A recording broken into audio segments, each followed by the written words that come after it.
दोस्तों नमस्कार। मैं बी एम मिश्र अनसुने किस्से में आप सबका हृदय से स्वागत करता हूं। अनसुने किस्से में मैं इस मंगलवार आपके लिए लाया हूं कहानी नामुमकिन है मेरा लौटना। कैसा इंतजार अमन, एक होने के लिए कोई मुहूर्त नहीं देखा जाता। इसके लिए कोई तारीख कोई घड़ी तय नहीं होती। गहरी सांस के साथ श्रद्धा कुछ यूं बोली मानो वो किसी सुनहरे सपने में खोई हुई हो। श्रद्धा, एक होने के लिए हमें शादी करनी होगी, लेकिन अभी तो हमारी विवाह लायक उम्र ही नहीं हुई है। और फिर मेरे पिताजी वो कहते हैं कि जब तुम इंजीनियर बन जाओगे तब तुम्हारी शादी के बारे में सोचेंगे। रहने दो श्रद्धा, एक होने का ख्वाब मत पालो, क्योंकि ना तो मैं इंजीनियर बन पाऊंगा और ना ही हमारी शादी होगी। अपने कंधे से श्रद्धा का सिर हटाता हुआ अमन बुझे स्वर में बोला। तो आइए सुनते हैं बच्चों पर अपनी इच्छाओं को लाद कर उनके दमन की घिनौनी तस्वीर दिखाती ये कहानी। न जाने इन दिनों मुझे क्या हो गया है, किताब के पन्नों पर भी तुम्हारी तस्वीर दिखाई देने लगी है। लगता है कि अब तुम्हारे बिना न रह पाऊंगी मैंने भगवान से प्रार्थना की है कि वो मुझे तुमसे कभी अलग न करे। अमन के कंधे पर सिर रखते हुए श्रद्धा गहरी सांस के साथ कुछ यूं बोली मानो वो किसी सुनहरे सपने में खोई हुई हो। हाँ श्रद्धा, मुझे भी कुछ ऐसा ही लगता है, लेकिन अभी तो बहुत इंतजार करना होगा। कैसा इंतजार अमन, एक होने के लिए कोई मुहूर्त नहीं देखा जाता। इसके लिए कोई तारीख कोई घड़ी तय नहीं होती। तुम्हें नहीं लगता कि हम बहुत पहले से एक दूसरे के हो चुके हैं? हाँ, औपचारिकता निभाना जरूर बाकी है। स्कूल की छुट्टी के बाद अमन और श्रद्धा सुमन वाटिका पार्क में अलसाए से बैठे थे। अमन और श्रद्धा दोनों ही कक्षा 12वीं में पढ़ते थे।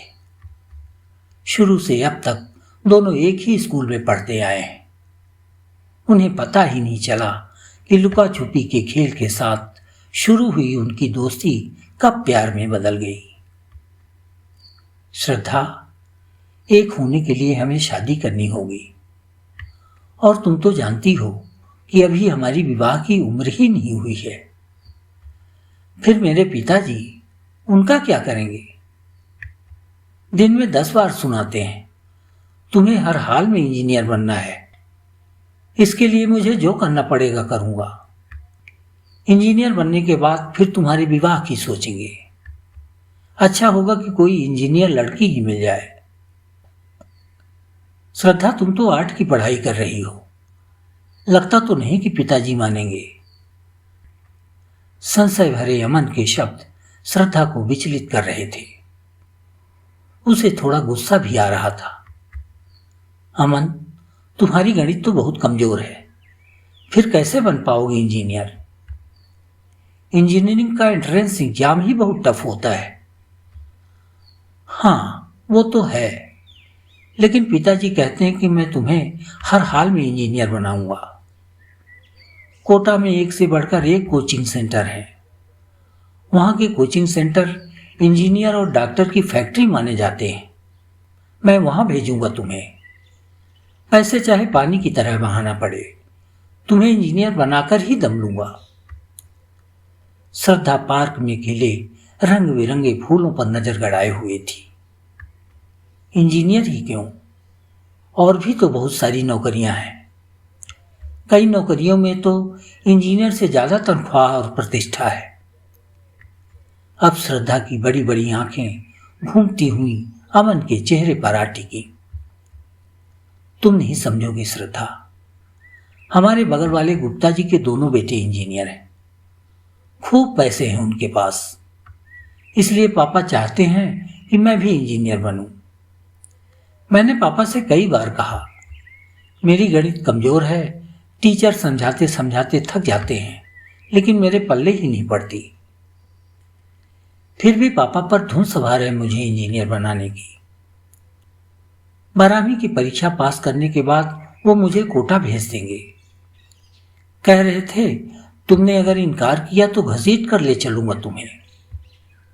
श्रद्धा, मैं तो कहता हूं कि हमारी इस दोस्ती को दोस्ती तक ही सीमित रहने दो।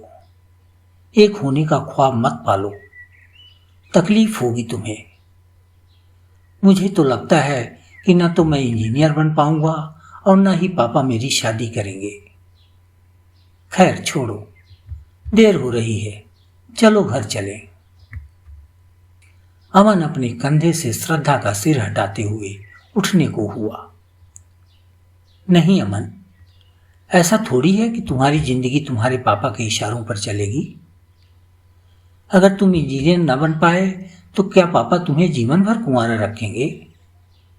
ऐसा नहीं होगा अमन। क्या होगा क्या नहीं, ये तो भगवान जाने। लेकिन मैं इतना जानता हूं कि जब तक मैं इंजीनियर नहीं बन जाऊंगा पापा मुझे घर नहीं लौटने देंगे। फिर शादी का तो कोई सवाल ही नहीं उठता। उनके मन में न जाने क्या भरा है, जब देखो तब गुप्ता जी के बेटों का उदाहरण देने लग जाते हैं। वो हीन भावना से ग्रस्त हो चुके हैं श्रद्धा, और वो तभी दूर होगी जब मैं इंजीनियर बन जाऊंगा। सिर के बालों को लगभग नोचता हुआ अमन उठ खड़ा हुआ। श्रद्धा, अब तुम भी घर जाओ। अभी हमारी उम्र नहीं है ये सब सोचने की। फिलहाल तुम भी अपने करियर पर ध्यान दो, फिर जो होगा देखा जाएगा। इंटर पास नहीं हुई और सजाने लगी घर बसाने के सपने। अमन चुटकी लेता हुआ तेजी के साथ पार्क के बाहर निकल गया। पीछे पीछे श्रद्धा भी चल पड़ी। अमन और श्रद्धा के बीच प्राय ऐसी ही छोटी मोटी झड़पें होती रहती थीं, लेकिन ये झड़पें उन्हें एक दूसरे के और करीब ला रही थीं। 12वीं की परीक्षा पास करने के बाद जब दोनों अलग हुए तो लगा कि अटखेलियां करती नदी की कोई अल्हड़धार कगारों से जुदा हो गई हो। अमन इंजीनियरिंग एंट्रेंस की तैयारी करने कोटा चला गया और श्रद्धा ने अपने शहर के ही एक कॉलेज में एडमिशन ले लिया।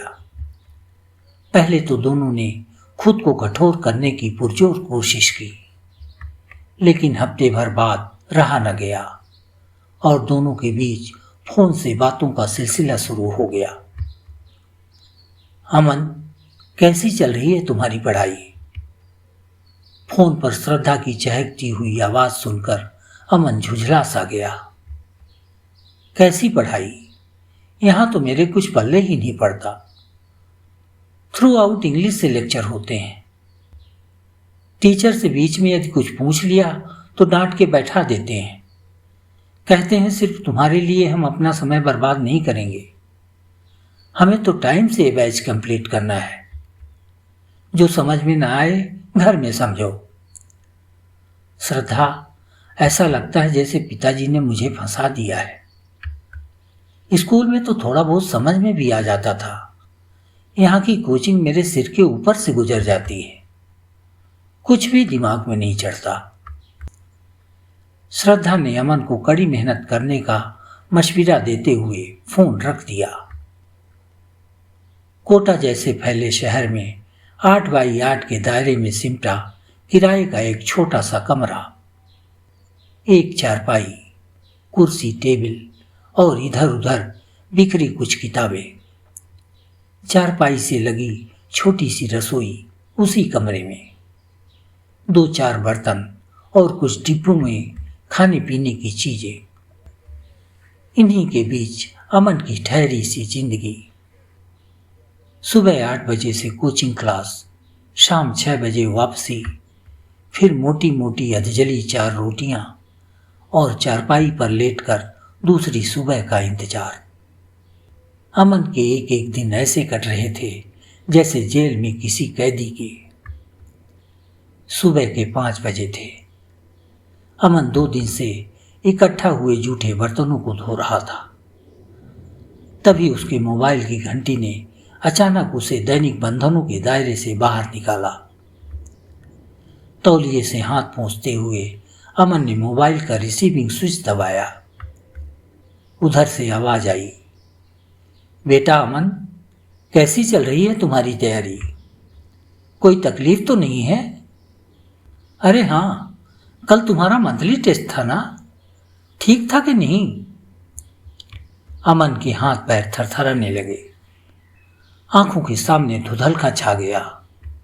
मुश्किल से बोल पाया, पापा नहीं, पहले टेस्ट में ही मैं फेल हो गया। फिर उसकी आंखों का सब्र टूट गया। एक हाथ में मोबाइल और दूसरे हाथ में तौलिया। उसे समझ में नहीं आ रहा था कि आंसुओं को संभालूं या पिताजी को उनके सवालों का जवाब दूं। पापा, यहाँ कोचिंग में मुझे कुछ समझ में नहीं आता। पापा, मुझसे ना हो पाएगा। यहाँ इंटेलिजेंट लड़कों के बीच मैं अपना अस्तित्व ही नहीं ढूंढ पा रहा हूँ पापा।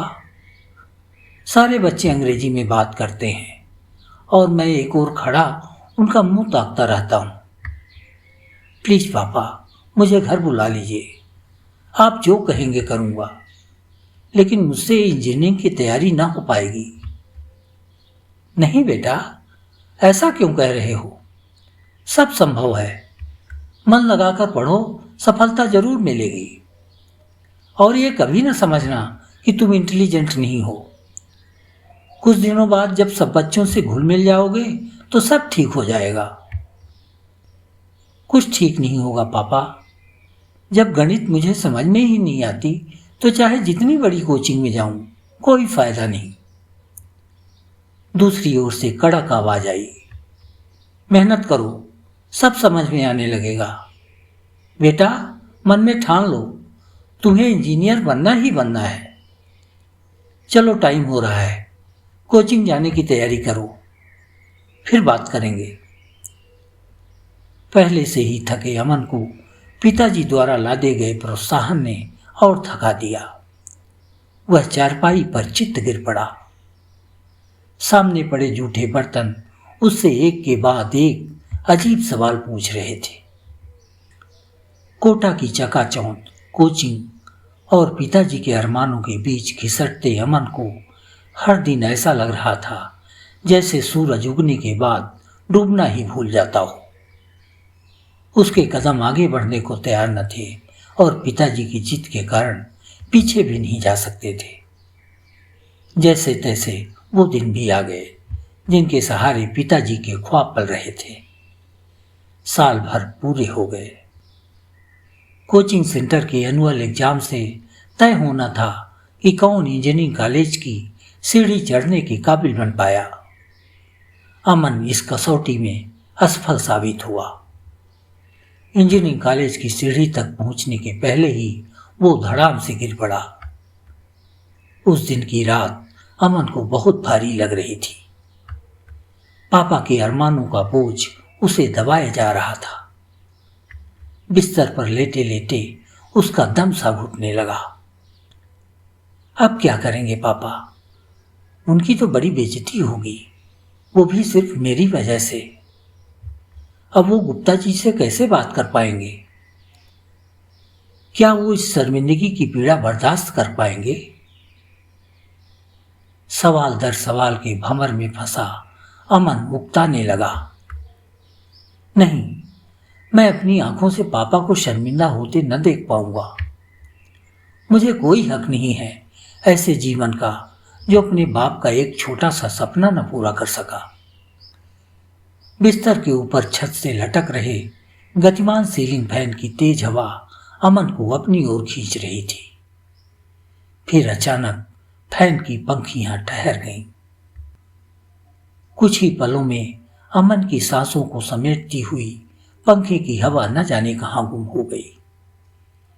कमरे में रखी सारी चीजें स्तब्ध थीं, लेकिन बिस्तर के सिरहाने रखा अमन की कॉपी का एक पन्ना ऐसे छटपटा रहा था मानो वो उसी हवा के साथ जाने को तड़प रहा हो जो अभी अभी अमन की सांसों को अपने साथ ले गई है। पन्ने में लिखा था, श्रद्धा, तुम मेरा इंतजार मत करना, हम एक नहीं हो सकते।